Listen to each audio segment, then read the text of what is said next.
Ladies, to say that I'm excited about today's episode is a major, major understatement because you have no idea the caliber, the legend of a lady who is my guest today.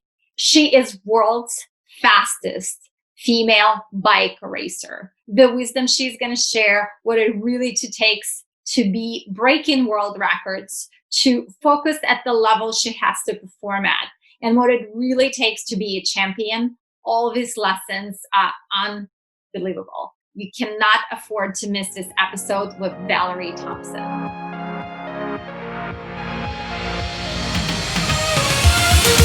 Hi, loves.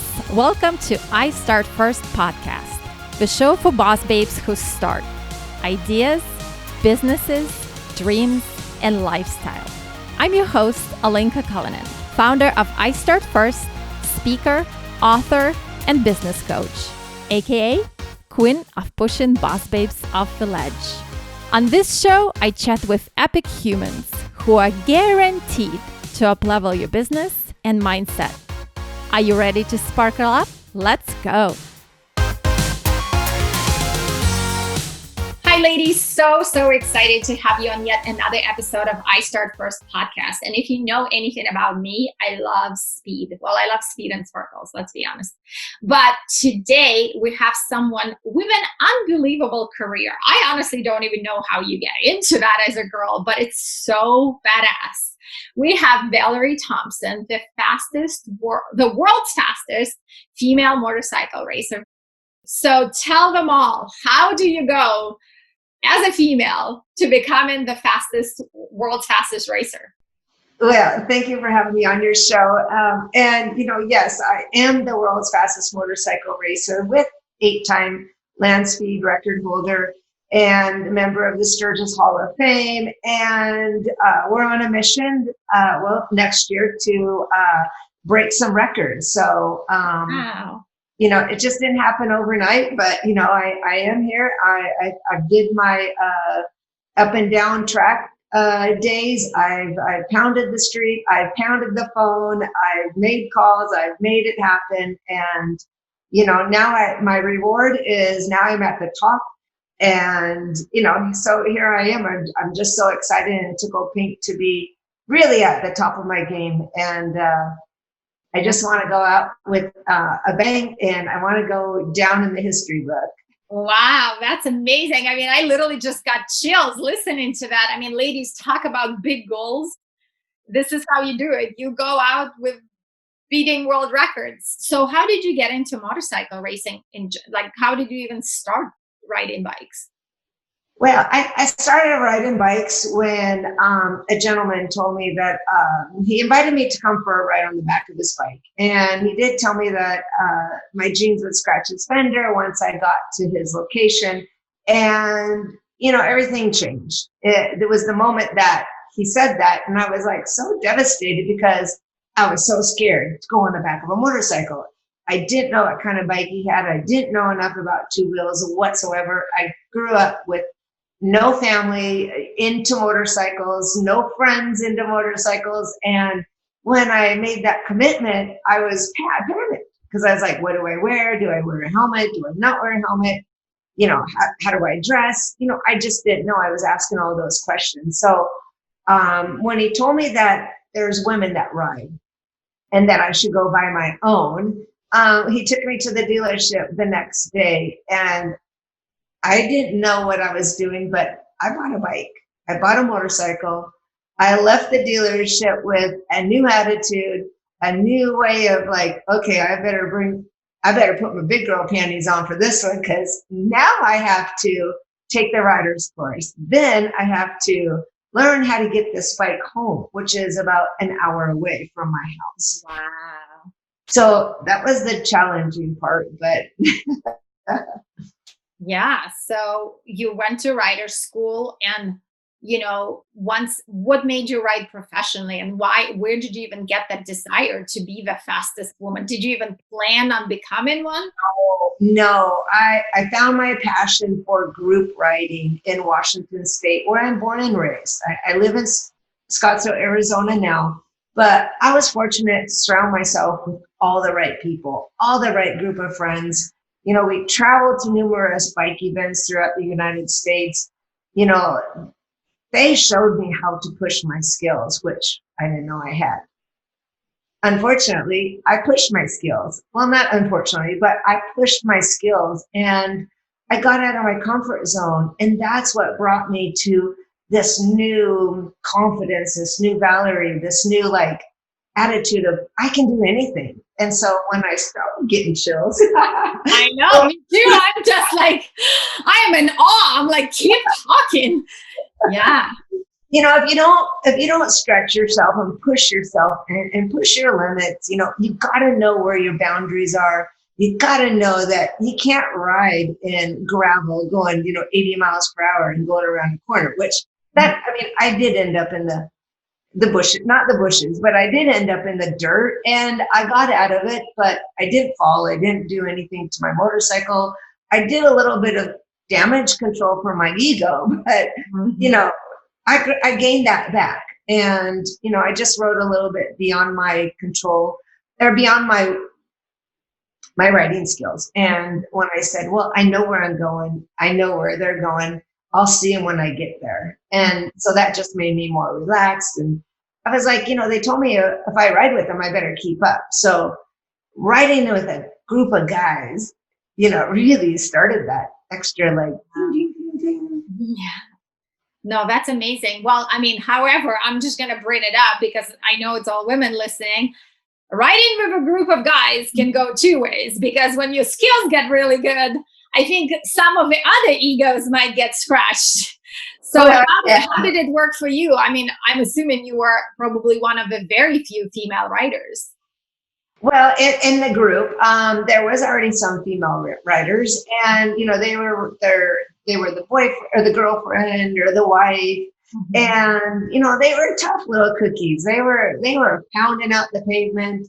Some were just kind of hanging back and staying back, but hey, that's okay, but I was always wanting to be out there in the front, and so that's what got me, to where I'm at now is because I found a new riding team and a new group of friends to ride on the street. I took my street pleasure for now drag racing, and I would race with them down Scottsdale Road. And one of the guys over years had told me, Valerie, you're out of control. Take it to the track. And if it wasn't his words and if it wasn't for us listening to those words, because I felt like I was about that small, like, it made me feel like, okay, well, you're out of control. Everybody's out of control. Why can't I be in the front? Why do you have to stuff me in the back? So it was more of one of those things of, yeah, we are out of control. Let's take it to the track and see what we can. Well, to this day, I still have my 2000 Fat Boy Harley Davidson that I learned how to ride my motorcycle on, and it still rides great. It still looks great, and now I have a newfound career. Wow! Took my bike to the track. I fell in love with the racetrack, and I've never looked back. That's unbelievable. And so, have you only raced in the U.S. or have you raced outside of the U.S. as well? Yes, I race in the U.S., but we also race in Australia. Because that's another form of land speed racing where I race now. So there's only 3 places in the world to do land speed racing, and that's in here in the United States, in Utah, called the Bonneville Salt Flats, in a little town called Wendover, and then there's Bolivia. I would love to go to Bolivia, but we'll have to scratch that one off our history books. But Australia is where we go, and if you really want to go really for the big gusto, I'm going for the top speed of a motorcycle in history. And the world record I'm going for on the motorcycle is 376 miles per hour. Wow. And that's your goal to go out with? Well, yeah. Well, no, I got 2 goals. I'm in training to, since I did go to Australia in 2018, and I ended up crashing. So I've had a little bit of setback. In our career, we always have a lot of setbacks, but, we always have great comebacks. So my comeback in this is that, yes, I crashed at 363 miles per hour. I walked away with some minor cuts and bruises and, a really broken heart along with the rest of the team. But the thing is what the comeback is, we're rebuilding and we're going to build it. We're building it stronger, faster. And, when we build these motorcycles or cars or whatever, it's built for two things, speed and safety. So not only are we pushing the limit of our machine, we are pushing ourselves. Oh my God, yes, I can only imagine. I mean, my jaw is like on the floor. So ladies, first of all, if you're watching us or listening, I am in awe completely of, I am in awe of Valerie all the time, but I think after today, it's like 10 notches up. I mean, first of all, you just said you crashed, just in case you all didn't process that, like me, you crashed at 370 miles per hour. How do you mentally walk away from this? Like, how do you not develop the fear where, I mean, the fact that you are now saying, like, forget that, I want to make a new record of 376 miles. And like, how do you not go from that saying to, I never want to race again? Well, and when the chips are down, you got to pick them back up and you kind of have to glue them somewhere. So this is my sport. This is what I'm here to do. I took my passion on street racing and I created some action and now I'm creating some sizzle. So yeah, I think. I mean, like, it's sparkle and fire, girl. I mean, it's not just sizzle.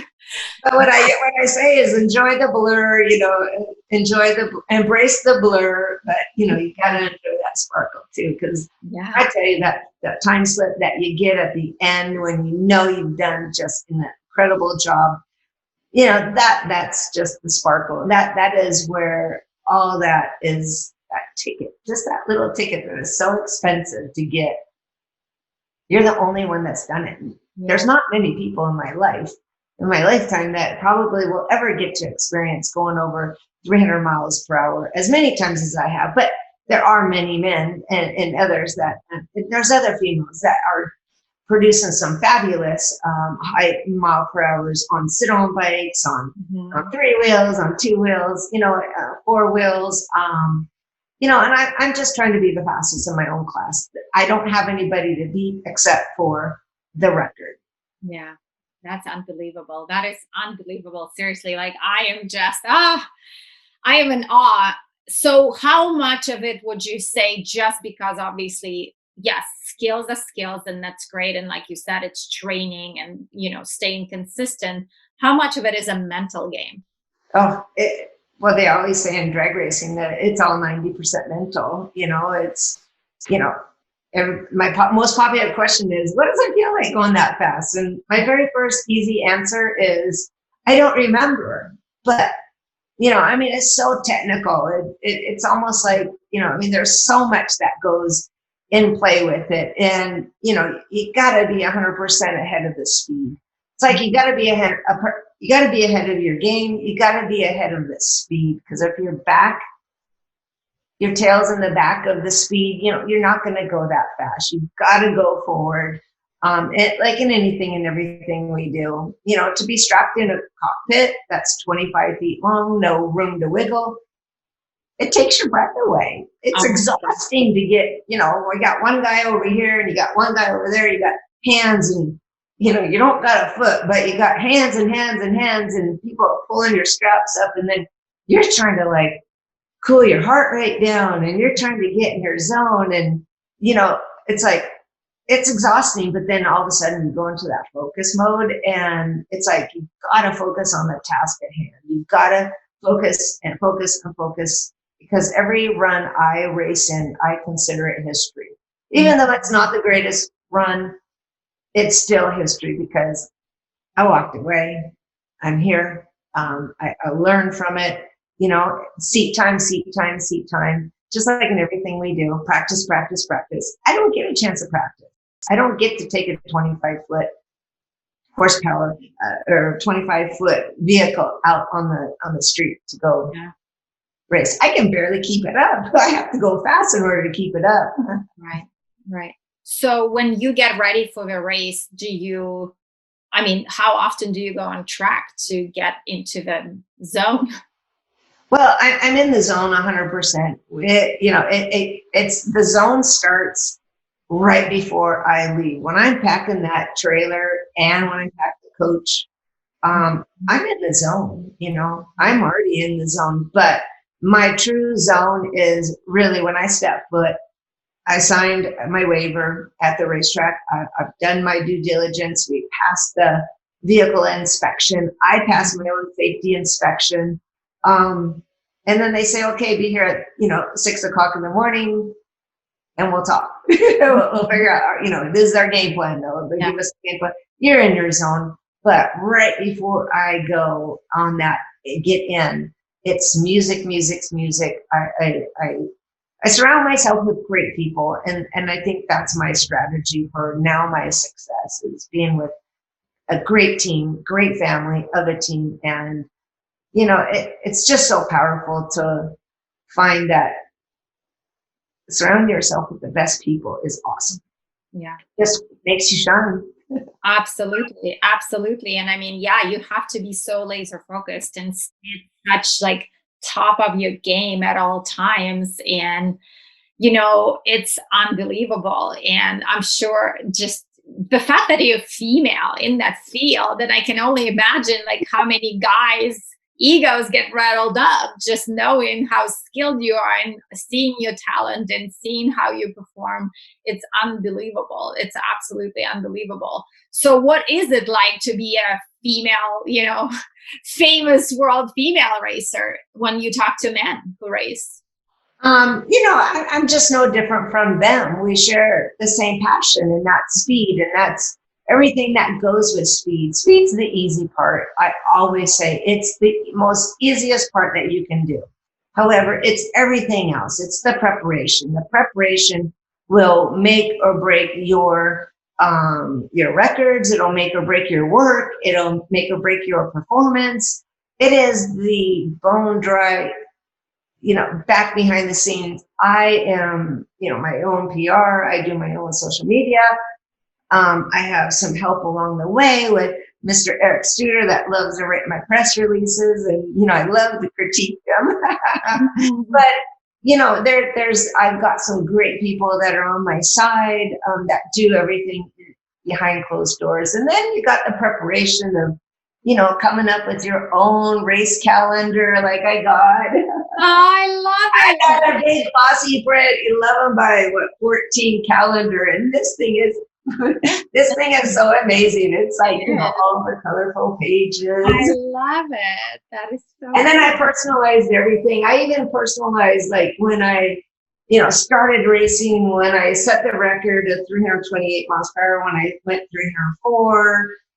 I got my birthday month in there. Oh, that's awesome. Got some of our team members' birthdays in there, and then when I sell them, which I just posted yesterday, I write the customer's birthday in there. So it was after the birthdays, and I write it.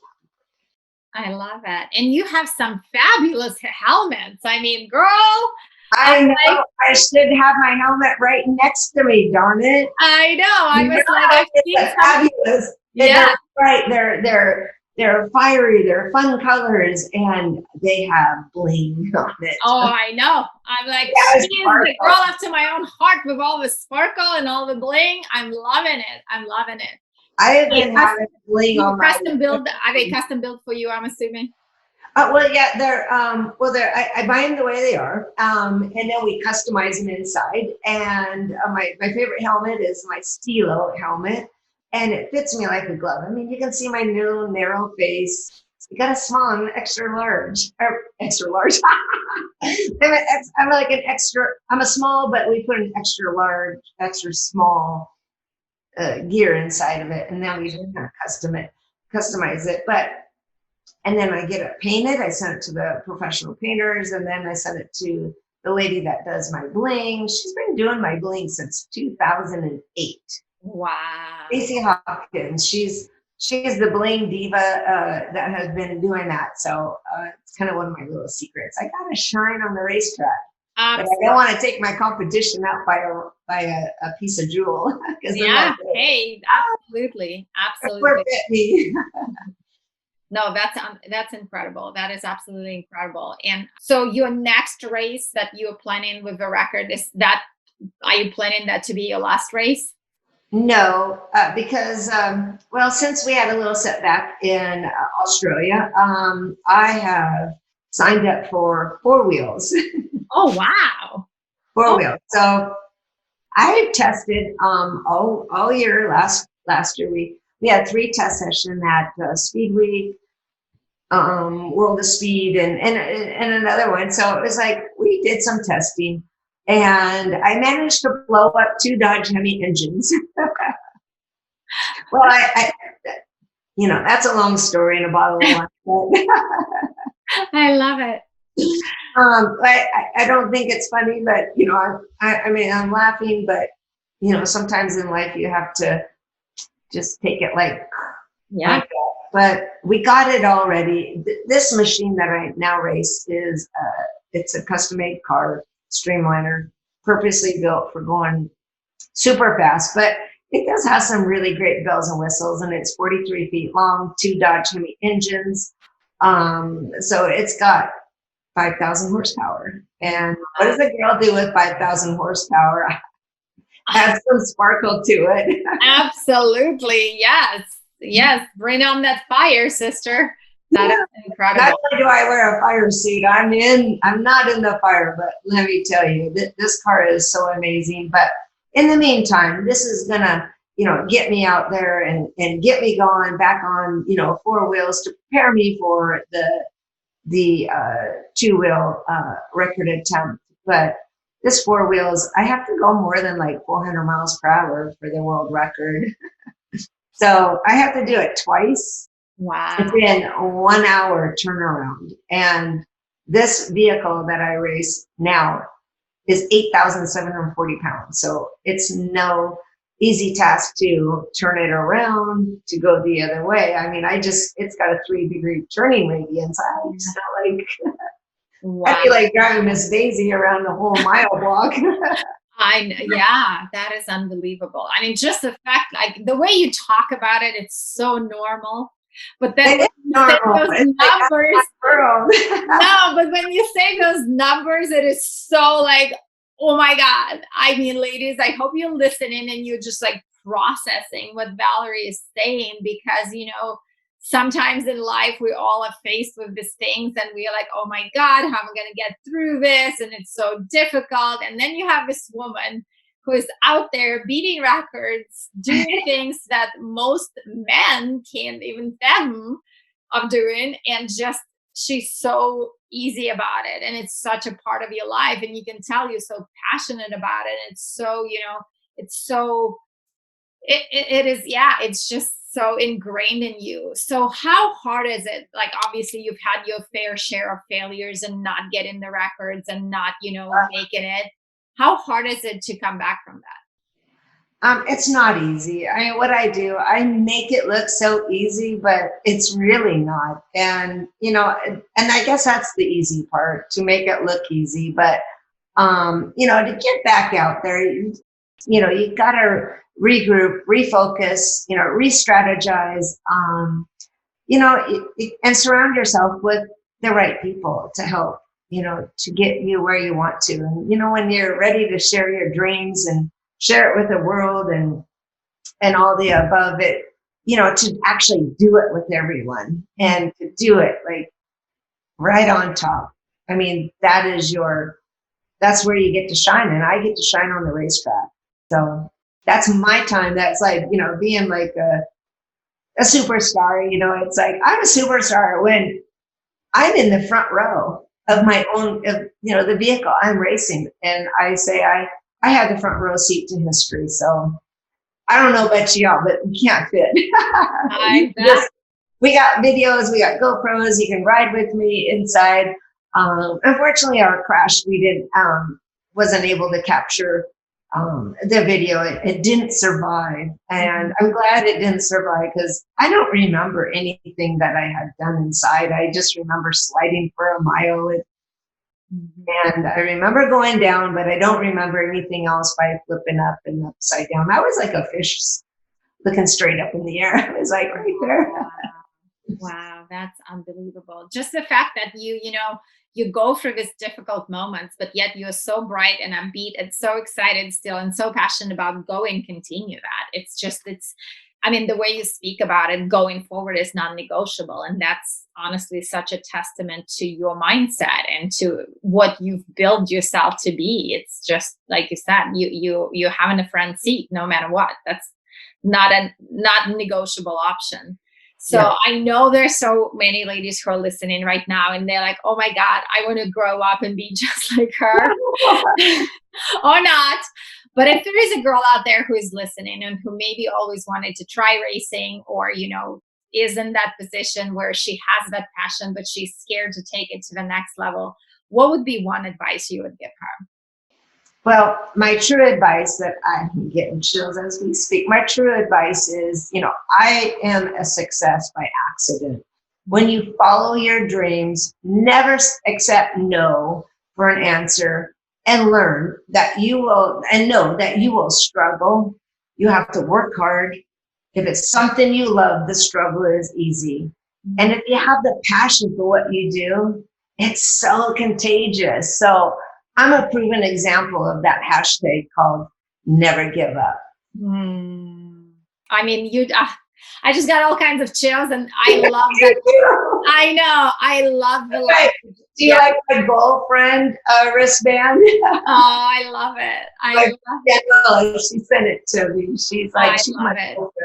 I just love what you said. If you love it, never give up. If you love it, it's going to be the struggle. It's contagious. When you love something, you love what you do. And, like I said, we all have our ups and downs and, we've all had our comebacks, but man, we have all had setbacks, but when you have your comeback, it is so enriching and it just makes you feel so wonderful. And, even though we've been on the coronavirus shutdown mode, hey, my life too, got pushed back because my career was riding on the day before we were getting ready to leave to go to Australia to break the 415 mile per hour record this March. I get so excited. I get talking so much faster than my mouth opens. But anyway, so it was just one of those things that, I'm on hold until next year. So I'm on pause mode. But in the meantime, what I'm doing is I'm rebuilding, rebranding, and I got some sort of firecracker back in my eyes and in my life. And so now it's just time to be shining, even though we're home shining. Yeah, no, I love that. So Valerie, if they want to learn more, where do they go? And we're going to put all your website, obviously, in your social media into show notes, but just tell us, where do they find you? Absolutely. You can find me at ValerieThompsonRacing.com, and it has all my click buttons for all my social media, and it's got some great videos in there showcasing and my sponsors and my bio and all my awards and accomplishments, if you really want to check those out. No, I love it. I've seen some of your videos and I get chills every time I watch them. I'm like, I can't even imagine the fact that you get to live this more than once. I watch it once and I'm like, but the fact that you've been doing this consistently and still going for the records, just unbelievable. You're truly a legend, my dear, truly a legend. And thank you so much for spending time with us today, for sharing your wisdom. For sharing your sparkle with us. You're obviously unbelievable. And it's so, so awesome to have you on the show, Valerie. Thank you so much. And thank you for having me. And, if anything, I just hope that I can, share with sharing my story that, you don't have to be a racer to do it, good things in life. Like I said, if it's contagious, go with it. Absolutely. Thank you so much for listening to I Start First podcast. If you loved it as much as I did, feel free to tag us on Instagram at IStartFirst_. Share it with your besties And if you feel so compelled, give us that 5-star review on iTunes. Till next time, and like always, kick ass and sparkle up.